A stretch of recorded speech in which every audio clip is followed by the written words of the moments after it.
Hello guys, അപ്പോൾ ഇപ്പം നമ്മളെല്ലാവരും കുറുവാ സംഘത്തിൻ്റെ പേരും പറഞ്ഞാൽ അതിൻ്റെ ഒരു പേടിയിലാണല്ലേ. കുറുവാ സംഘത്തിൻ്റെ പേര് മാത്രമല്ല, കുറുവാ സംഘം നാട്ടിൽ തന്നെ ഇറങ്ങിയിട്ടുണ്ടെന്നാണ് എല്ലാവരും പറയുന്നത്.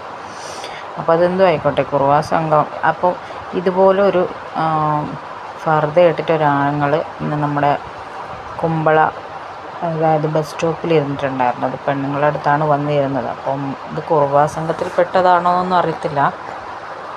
എന്നാലും ഇവർ മറ്റേ പെണ്ണുങ്ങളുടെ അടുത്ത് വന്നിരുന്ന ഒരു മാലയൊക്കെ മോഷ്ടിക്കാനായിരിക്കും വന്നിരിക്കുന്നത്. പിന്നെ അല്ലാത്ത പെണ്ണുങ്ങളുടെ അടുത്ത് ഫർദയൊക്കെ ഇട്ട് വന്നിരിക്കേണ്ട ആവശ്യമില്ലല്ലോ. ഇവർ ഹിന്ദിയാണ് സംസാരിക്കുന്നത്.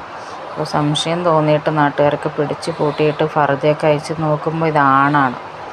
ഇപ്പം നമ്മൾ പൊന്നൊക്കെ ഇട്ട്, ഇപ്പോൾ പൊന്നിൽ നല്ല റേറ്റൊക്കെ അല്ലേ, പൊന്നൊക്കെ ഇട്ട് വരുന്നവർ സൂക്ഷിക്കുക. ഇത്തരത്തിലുള്ള കെണികളും നമുക്ക് ചുറ്റുമുണ്ട് കേട്ടോ.